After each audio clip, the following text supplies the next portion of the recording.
Fuck yeah, I think this is gonna be a good one, boys. I feel it in my bones. Yeah, yeah, yeah. Okay, I think I'm a boomer. I think I'm a zoomer. I think I'm a doomer. Damn, I'm like a zoomer. Okay. EGWHITE coming with the heat. I stay fooling with my bot, my tunes will make your speakers hot. Dance, bar, hopscotch, baby. Welcome to the Grillcast, the only podcast in the world dedicated to radical centrism. I am your host, Orion, and joining me, as always, is Micah. What's up, buddy? Hey man, good to be here as always. And joining us once again, a recurring guest, Soldier Andy. How are you doing, man? I'm sure you're feeling pretty good right about now, right? I don't know about that. Things have transpired in Afghanistan since the last time we talked, but Have they? just a little bit. So, yeah, I guess I want to give the floor to you a little bit. You know, as we all know, all this Afghanistan stuff is happening. We're polling out, and some people are saying we're polling out before the money shot. Some people are saying we're polling out at just the right time. What do you think, Soldier Andy? How are you feeling about this? Pretty shitty. So I stand by my previous statement that it was the right decision to leave Afghanistan, but the way it was handled, it was horribly mismanaged. All of the evacuation operations should have been planned well in advance before we left Afghanistan. We should have figured out who we were going to let leave the country. We also thought that the Afghan military was going to actually defend itself, not surrender all of their weapons to the Taliban and surrender on sight. And for the Taliban to take over the entire country in a week, it's pretty heartbreaking. You know, I got cheated on, gave, months and months and months of my life to be over there. Friends died, and it really kind of feels like it was all for nothing, if I'm being honest with you. It's pretty heavy. Isn't pretty that like fucking heavy. Isn't that part of the training during like boot camp? They prepare you to get cheated on. Isn't that part of the training in boot camp? Yeah, it kind of is. So for most of our class it was, because you figure you got a bunch of 18-year-olds going to boot camp, and then their high school sweethearts that said they were going to stay with them cheat on them, and then they find out, and then so we're pretty conditioned to it. That wasn't the worst part, but Okay, what was the worst part? A sacrifice nevertheless. So to me, it kind of sounds like this is the start of Rambo 1. Are you going to start walking around the country, just walking into random small towns? And no. Okay, doing what? I don't know what Rambo did. He just kind of walked around and yelled a lot, and he was a pretty cool guy, though. Nah, man, I'm going to be honest with you. I have a pretty defeatist attitude about it. I'm not going to do shit. I'm just going to watch the news, let it all happen, and drink beer. I mean, I don't think, grill, right?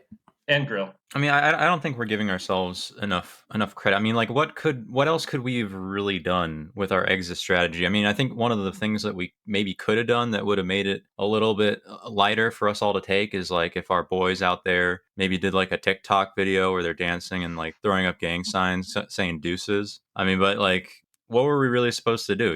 At the end of the day, it's like Biden so eloquently said, like, if they don't want to defend themselves, I mean, what do you want me to fucking do? So my thoughts on Afghanistan is that it's kind of like breaking up with a woman. Mm-hmm. Like, there's no really good way to get out of that sort of deal, right? Like, either way, there's going to be massive fallout. Yeah. So us just kind of ghosting is probably the best thing we can do. No, see, that's where I disagree with you, because it was more than just a casual fling where you can ghost, right?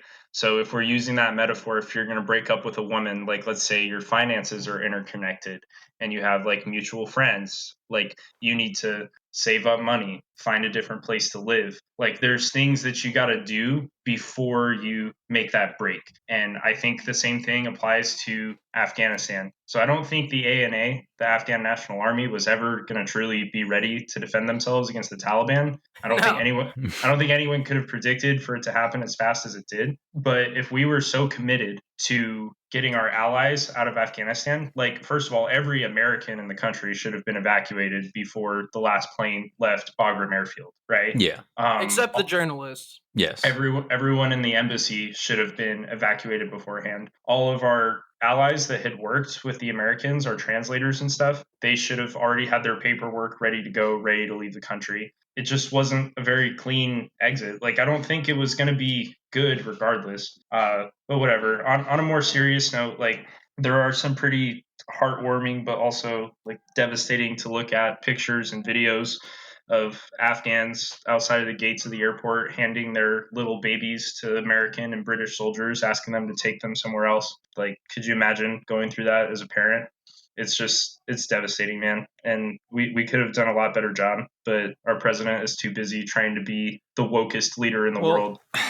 Look, before we get all like dramatic about the situation, I feel like we should give the Taliban a fair shake. Okay, maybe we should look into a little bit how they are reshaping the country that they've just taken over. I mean, before we start to hyperbolize the severity of the situation. Right, and I agree with that, Micah, because look, this is a perfect example of cancel culture, wherein you take some tweets that the Taliban made like 20 years ago, or some actions they did, right, and you try and say that the Taliban couldn't change for the better. Maybe they align more with our values than we even realize. Right.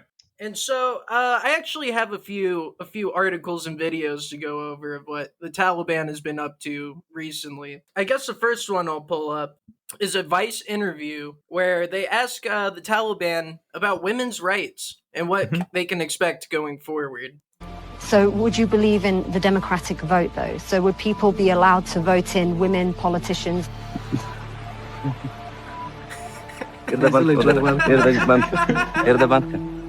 Yeah, look at that. They're in complete disbelief that she would even ask something when the answer obviously is yes. Of course they would let women vote and hold elected positions.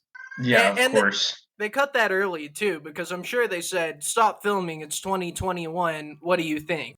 Like, yeah, what is this? To be fair, the journalist is a woman, and for all we know, they haven't raped her and cut her head off. Yeah, I mean, So, look at that. Would they even be letting her film them? Like, would they even be like? She's unaccompanied, obviously, and she's interviewing them, which is an authoritative position for all intents and purposes. I don't think a regressive Islamic regime would tolerate that. Yeah, of course not. Yeah, they're talking to a woman who's not accompanied by a man. It's very progressive. Except for the film crew, but, they're talking to her, not a man, so... Yeah. They're journalists, they're not men. They're not... There's a big difference. Now, the Taliban has been up to some other stuff, too. So, recently, they've been making thieves wear blackface. Well, I'll go ahead and pull up a video of that. دقیق غریب موتور غلا کړی ده همدلته شاته موتور کې کېنولی ده او مخ یې پې تور کړی ده دا ایمرجنسي شفخانې مخې ته. And now look, we know that, Iran, for example, and many countries around that area require, they're pro-trans surgeries. They allow people to get trans gender reassignment surgery. That's what I was thinking.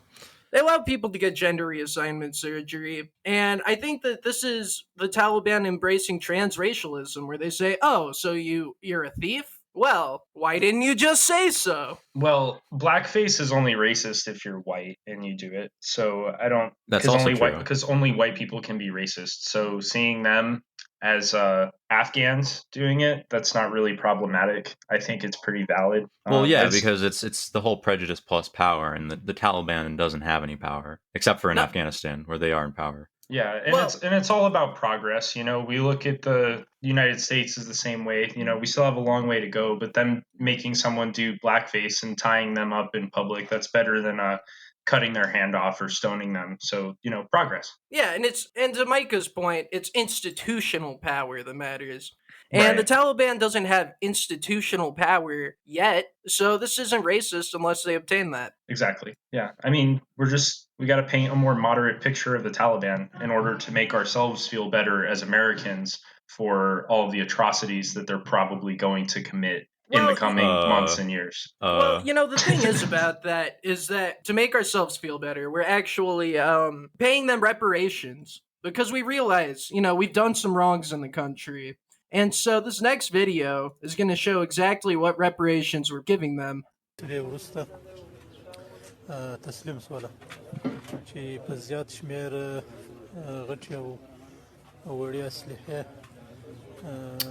give me 1 second. I'm opening up my Tor browser. I wish I had that in my house. Oh my.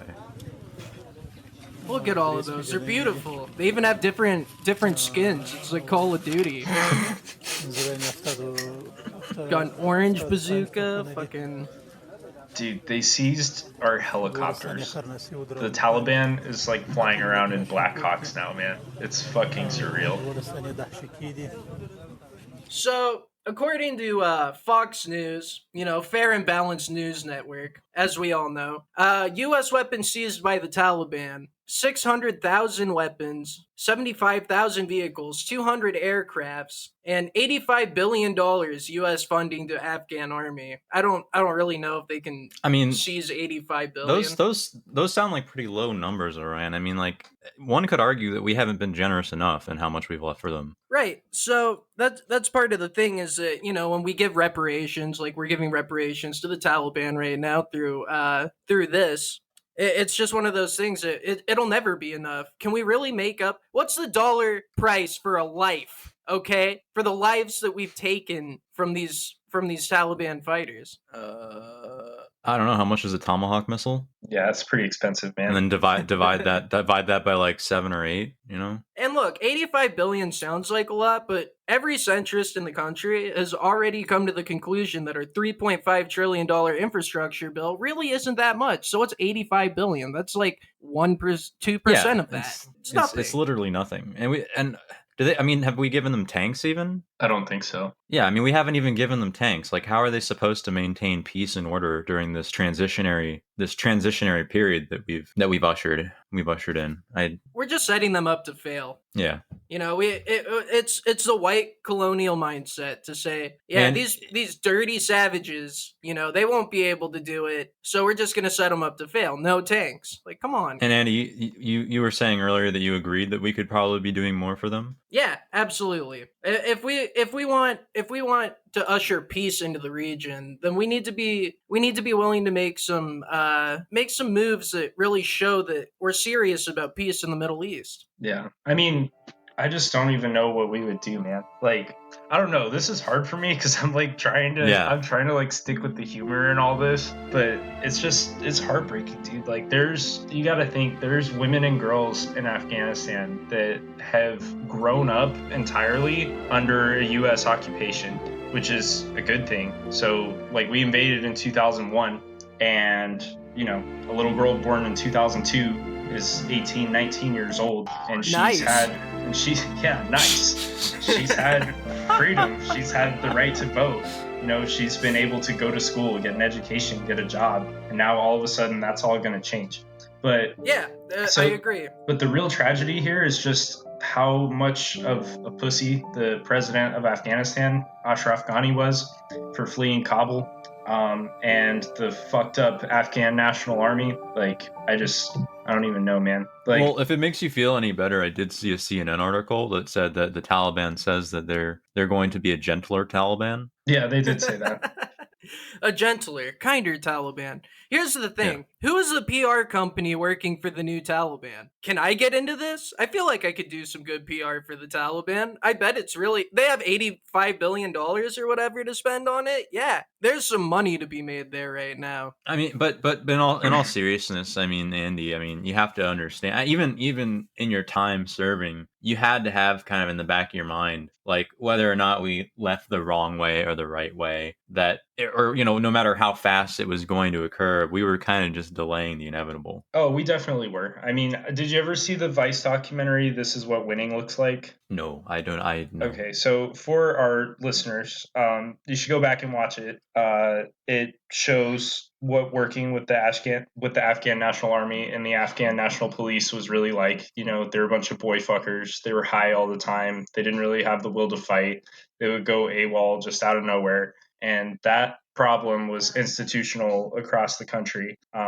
There wasn't really a sense of national pride or service. Like, these people aren't going to give up their lives for, Afghanistan or the government of Afghanistan when faced by the Taliban without U.S. assistance. So it was inevitable because we can't stay there forever. But yeah. What's interesting is I actually I know somebody who was in Afghanistan who actually worked to train the Afghan army, and he said that they were the dumbest motherfuckers on the planet. Like you said, they'd always go AWOL. He was training one of them to drive a Humvee, and he just like crashed it immediately. Yeah, I worked with them too, man. I tried to teach them how to do intel analysis. It was the most painstaking thing I've ever tried to do in my life. Did you ever consider outsourcing that to India? India would probably do a much better job. Well, wait. Maybe we should just go back in and try to train the Taliban. I don't know if they. Think that would work? I don't know if they would take kindly to that. And China's already all over that. China's already met with Taliban leaders, trying to legitimize them, welcome them into the fold of the world. So our biggest threat, Well, that's good. China, as I mentioned in our previous episode, is already capitalizing on this opportunity.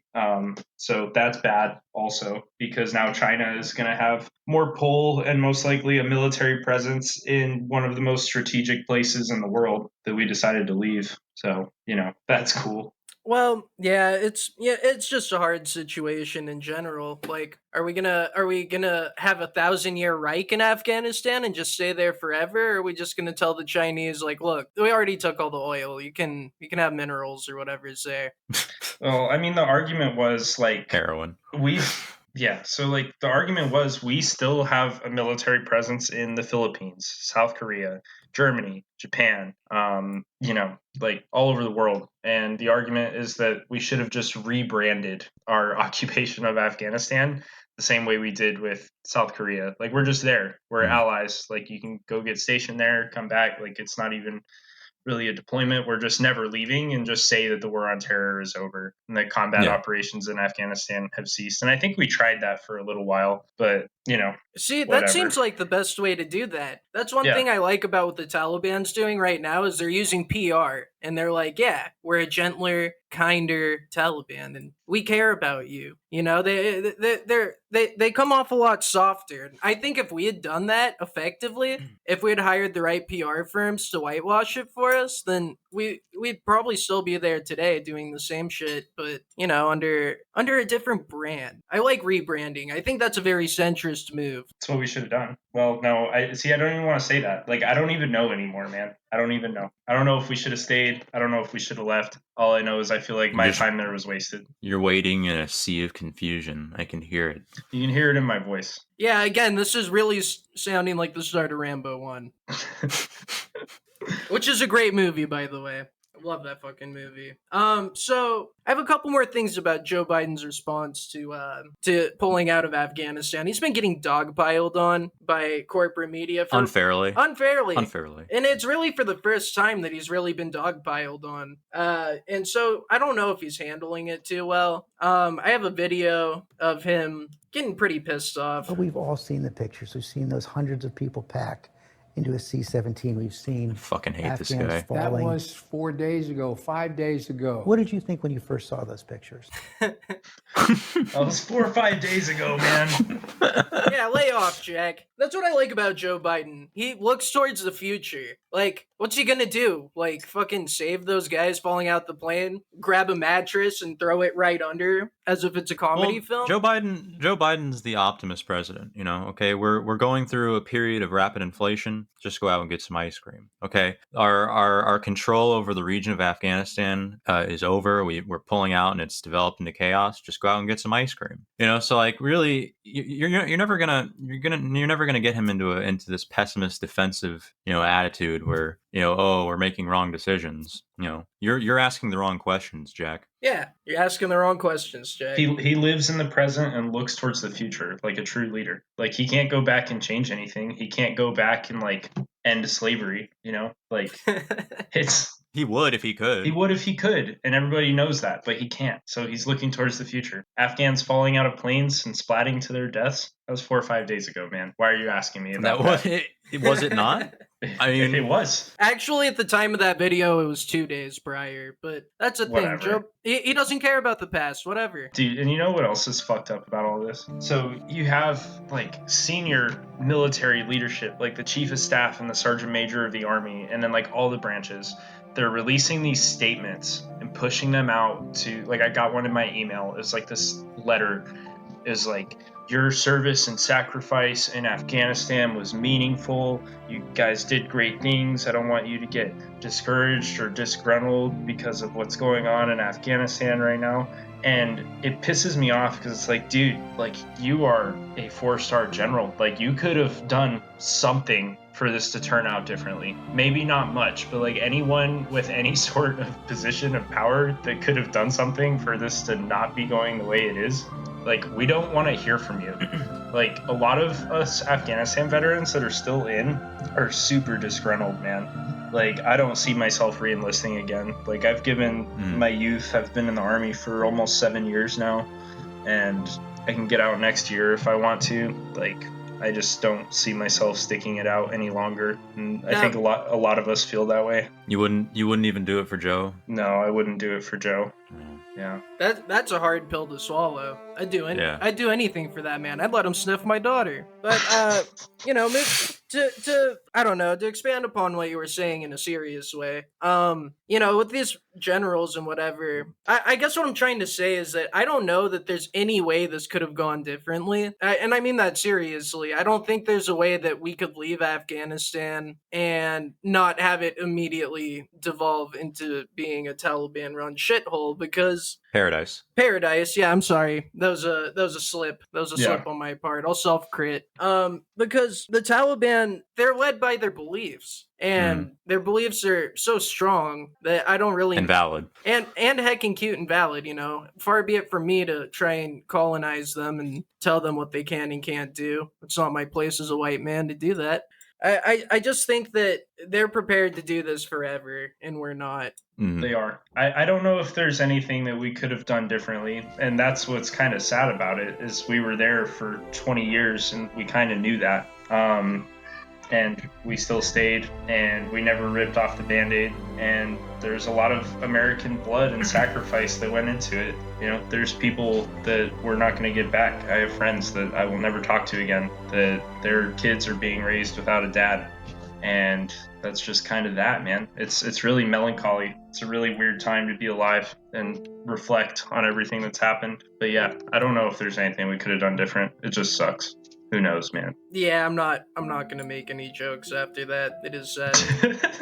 Third, thank you for the thoroughly depressing. But yeah, true. I told you before we started, like, I don't know, like, how funny I can be with this subject. I'm just trying to offer perspective for our listeners. No, we appreciate it. This is a serious show. So I mean, that's the thing. We're serious journalists, and to have somebody, you know, who's been in there and can offer a heckin' cute and valid perspective like you, I mean, it's valuable. It's extremely valuable, and yeah. So let's move on to something a little funnier though.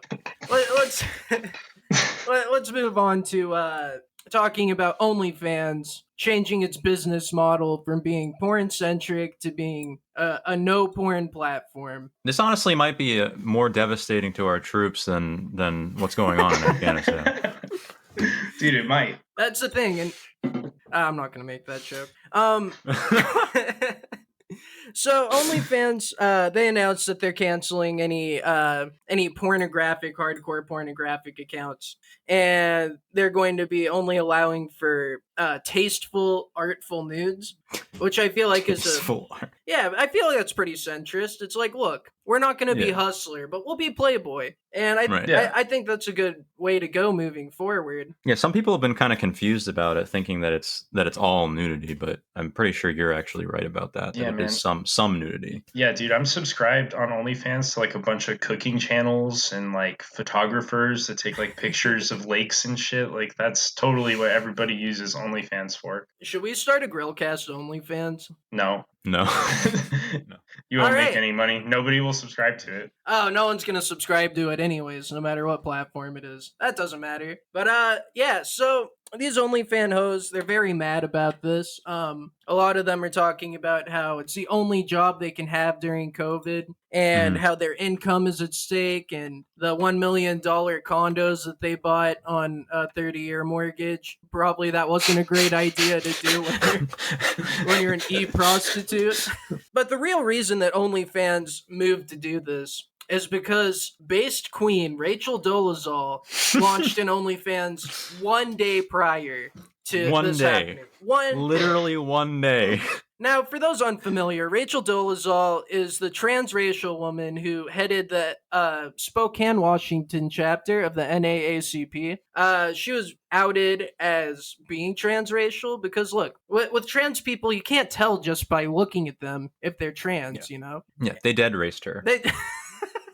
Yeah, they dead raised her. They dead raised her. And so she started an OnlyFans because she can't get a job anywhere. She says that she's tried to apply for hotels, tried to apply for kitchen positions, positions that don't take her education into account at all, and no one will hire her. So this was her only outlet. And OnlyFans sees her sign up and they say, we got to do something about this.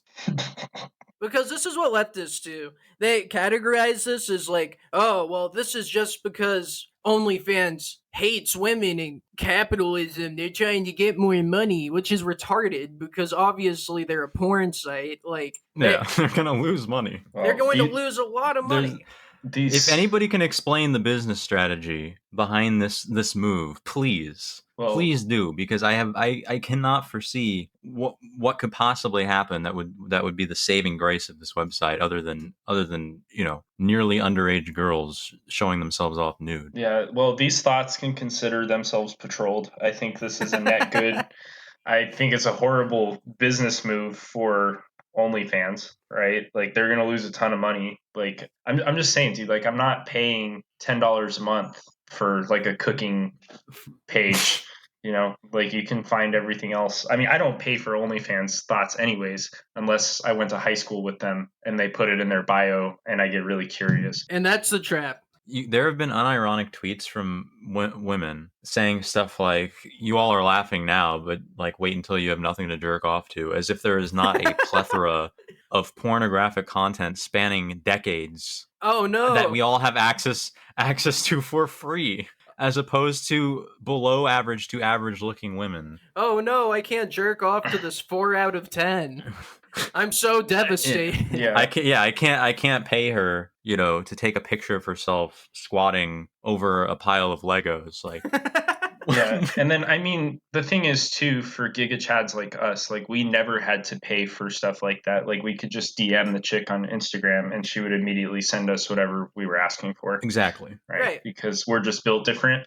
So it doesn't really affect me much, but yeah, it's no contest. It's a sad state of affairs. And who knows what depravity this will drive people to. I mean, you hear so much these days about the up and coming threat of the forces of inceldom, and part of me is happy that these thoughts aren't going to be enabled, but another part of me kind of fears the consequences of the other side of the equation. See, the thing is that these hoes, they're getting fucked. OnlyFans is fucking them. And the only reason they're mad is that they're getting fucked and not getting paid for it. Because that's what they built up. That's what they expect now. And now they have to realize that they're just not worth it. But I'll also say this on the other side. This isn't a business move on OnlyFans' part. There's no business incentive for them to do this. It's entirely due to like the Patriot Act, SESTA, FOSTA, and other bills that have been passed that put a huge amount of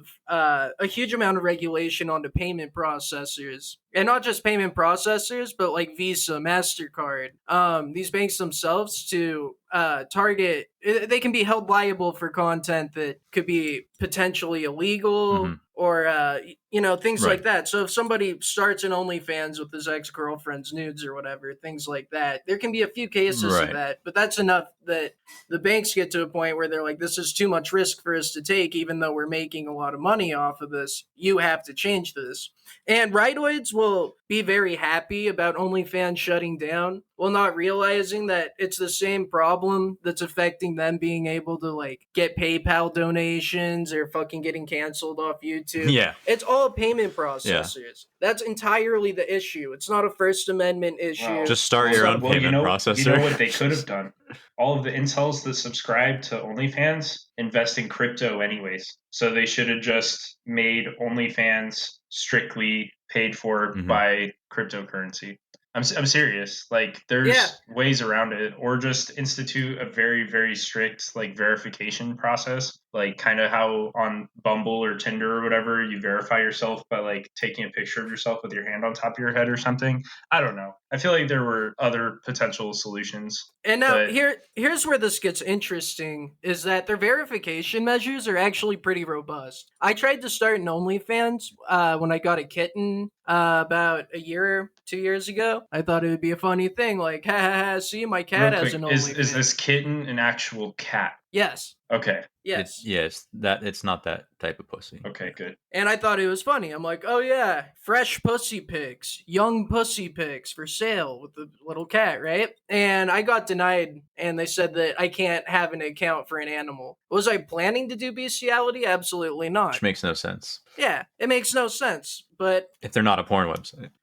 So, I mean, they do have pretty strict verification measures that I've actually been through myself. They make you upload your ID and whatnot, but the problem is IDs can be faked, and they just it all comes down to the payment processors and the regulations that they're put under.